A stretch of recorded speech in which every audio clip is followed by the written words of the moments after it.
تو ایک جمعے کو پڑے گا تو آنے والے جمعے تک قرض ختم ہو جائے گی انشاءاللہ۔ آپ دیکھیں گے آپ کی مالی ٹینشن بھی ختم ہو جائے گی، مال و دولت آپ کو انشاءاللہ ایسی جگہ سے پہنچے گا کہ آپ کو وہم و گمان میں بھی نہیں ہوگا کدھر سے آ رہا ہے، اور سارے قرضے بھی ختم ہو جائیں گے، ادائیگی ہو جائے گی۔ اللہ تعالیٰ کوئی نہ کوئی راہ پیدا۔ بھائیوں بہنوں، قرض سے پریشان نہ ہو۔ قرض کے لیے میں ایسا وظیفہ دیتا ہوں کہ آپ کے اتنا مال ملے گا انشاءاللہ، اس پر عمل شروع کریں، بس صرف جمعہ کو عمل کرنا ہے۔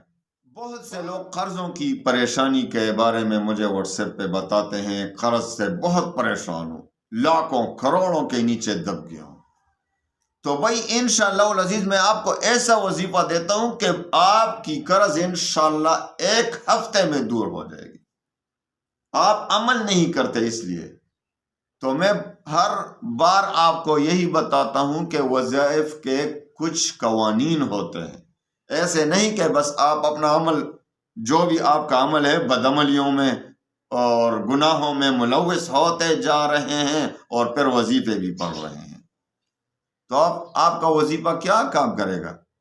ایک شخص جو تھا نا، وہ بہت بڑا شاعر تھا اردو کا، ہندوستان پاکستان بننے سے پہلے بہت بڑا شاعر تھا، وہ عاشق رسول تھا۔ اس نے عشق رسول میں بہت سے اشعار پڑھے تھے، تو ایک ایرانی نے اس کو سن لیا۔ ایرانی کی خواہش پیدا ہوئی کہ میں جا کر اس شاعر سے مل لوں، ملاقات کر لوں، کیونکہ یہ تو بہت بڑا عاشق ہے، اس کے اشعار سے پتہ چلتا ہے کہ بہت بڑا عاشق ہے۔ تو ایران سے سفر کر کے ہندوستان آیا کہ اس عاشق رسول سے ملاقات ہو جائے، کیونکہ وہ بھی عاشق رسول تھا، اس لیے تو اتنا بڑا سفر کیا، اتنا لمبا چوڑا سفر کیا، کس لیے؟ کہ ایک عاشق رسول سے ملاقات ہو جائے۔ وہ جب آیا ادھر تو پتہ کیا بھائی وہ کدھر ہے وہ شاعر، تو کسی نے پتہ بتا دیا ادھر ہے۔ جب آیا تو وہ ایک حمام کے پاس بیٹھے تھے اور حجامت بنا رہے تھے،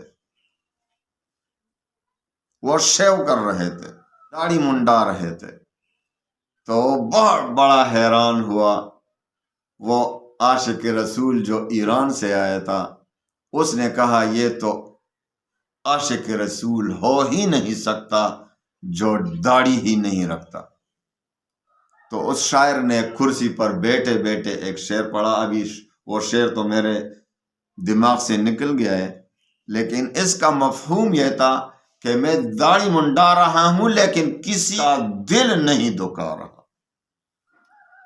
کسی کا دل تو نہیں دکھا رہا۔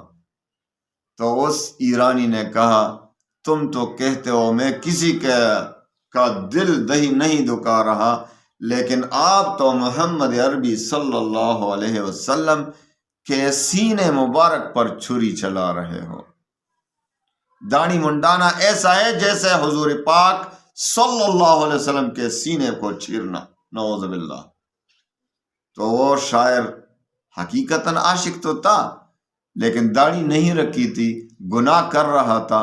اس نے جب یہ سنا تو اس کرسی میں وہ بے ہوش پڑ گیا۔ ہوش آنے کے بعد اس نے توبہ کر لیا، سچی توبہ، کہ آج کے بعد جو بھی ہوگا، جو کچھ بھی ہوگا، لیکن میں کبھی داڑھی نہیں منڈاؤں گا، داڑھی رکھوں گا انشاءاللہ۔ تو جو گناہوں میں ملوث ہیں، آپ کا وظیفہ کیا کام کرے گا؟ مثال کے طور پر آپ داڑھی نہیں رکھیں گے اور وظیفے پڑھ رہے ہیں، حضور پاک صلی اللہ علیہ وسلم کو ناراض کر رہے ہیں، آپ کا وظیفہ کام کرے گا؟ تو آپ ایسا کریں کہ سب سے پہلے گناہوں کو چھوڑ دیں، اور گناہوں کو چھوڑیں گے تو خود بخود آپ کے کام بن جائیں گے انشاءاللہ۔ ہماری گناہوں کی وجہ سے ہم پر پریشانیاں آتی ہیں، مشکلات آتے رہتے ہیں، تو میرے بھائیوں بہنوں گناہوں کو چھوڑ دے، سب سے بڑا علاج۔ اب میں آپ کو وظیفہ دیتا ہوں، اس کے بعد وظیفہ کام کرے گا انشاءاللہ۔ یہ نہ کہیں کہ وظیفہ بعد میں دیا اور پہلے تقریر بیان ہوئی۔ بیان اس لیے کہ وظیفہ آپ کا کام کرے، آپ وظیفے کے طریقہ کار کو سمجھ جائیں، گناہ چھوڑ دیں، تو آپ کا وظیفہ بھی کام کرے گا۔ آپ نماز نہیں پڑھ رہے، گناہ پہ گناہ کر رہے ہیں، آپ ہماری بہنیں اگر خدا نخواستہ اپنے پردے کا اہتمام نہیں کرتی، گھر سے ویسے نکل جاتی ہیں بغیر پردے کے، بغیر ضرورت کے، تو ان کا وظیفہ کیا کام کرے گا؟ ہزاروں وظیفے بھی پڑھے گا تو کام نہیں کرے گا۔ آپ ناراض نہ ہوں، پہلے اپنی حیا، اپنے پردے کا انتظام کریں، ٹھیک کریں وہ نظام کو، اور جو ہمارے بھائی ہیں وہ پہلے اپنی داڑھی بھی رکھ لیں، اور جو بھی شریعت کے مطابق زندگی ہے تہیہ کر لیں کہ انشاءاللہ میں شریعت کے مطابق زندگی بسر کروں گا۔ پھر بھی اگر انسان ہے، خطا کار ہے، کوئی گناہ ہو جائے تو توبہ کر لے، لیکن توبہ کی نیت سے گناہ کرنا کہ میں گناہ کرتا ہوں پھر توبہ کر لوں، یہ تو مزاح ہے توبے کا۔ آپ ارادہ کر لیں کہ میں نہیں کروں گا گناہ، لیکن پھر بھی ہو جائے تو پھر توبہ کر لیں۔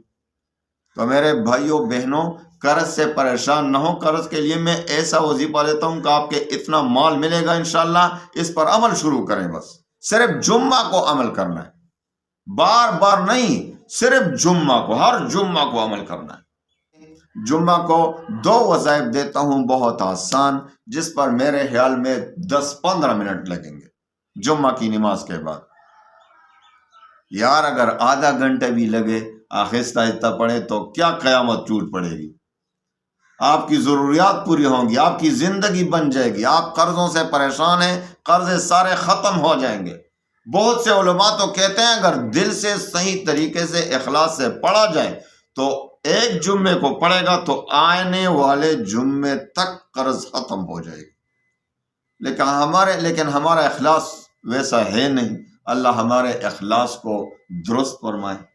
تو آپ نے اخلاص کے ساتھ جمعہ کے دن، ہماری جو بہنیں ہیں وہ اپنے گھر میں ظہر کی نماز کے بعد، فرض نماز کے بعد، اور جو ہمارے بھائی ہیں وہ مسجد میں جماعت کے ساتھ جب نماز پڑھے، سلام پھیرے، تو اس کے بعد بیٹھے بیٹھے اسی جگہ اول 7 بار درود شریف پڑھے، پھر اس کے بعد 70 بار پڑھے المعطی هو اللہ، المعطی هو اللہ، المعطی هو اللہ، تلفظ بھی ٹھیک کریں ساتھ ساتھ۔ اور اسی طرح پھر 70 بار کے بعد پھر 7 بار درود شریف پڑھے، اور اس کے بعد ایک اور دعا جو حدیث میں آئی ہے، اللہم اکفنی بحلالک عن حرامک واغننی بفضلک عمن سواک، اس دعا کو 70 بار پڑھے، اور اس دعا کے بعد 7 بار پھر درود شریف پڑھے، یعنی 7 بار درود شریف، پھر 70 بار المعطی هو اللہ، پھر 7 بار درود شریف، اور پھر اللہم اکفنی بحلالک عن حرامک واغننی بفضلک عمن سواک، 70 بار، اور آخر میں پھر 7 بار درود شریف۔ تو درود شریف کتنا ہوا؟ 21 بار، 7 درمیان میں 7 آخر میں 7، اور درمیان میں 70 بار ایک دعا اور 70 بار دوسری دعا۔ انشاءاللہ آپ دیکھیں گے آپ کی مالی ٹینشن بھی ختم ہو جائے گی، مال و دولت آپ کو انشاءاللہ ایسی جگہ سے پہنچے گا کہ آپ کو وہم و گمان میں بھی نہیں ہوگا کدھر سے آ رہا ہے، اور سارے قرضے بھی انشاءاللہ چلے جائیں گے، ختم ہو جائیں گے، ادائیگی ہو جائے گی۔ اللہ تعالیٰ کوئی نہ کوئی راہ پیدا فرما دے گا۔ اللہ تعالیٰ تمام مسلمانوں کی غموم و ہموم کو دور فرمائے، پریشانیوں کو دور فرمائے، اور اللہ تعالیٰ تمام مسلمانوں کو خوشیاں عطا فرمائے۔ وآخر دعوانا ان الحمدللہ۔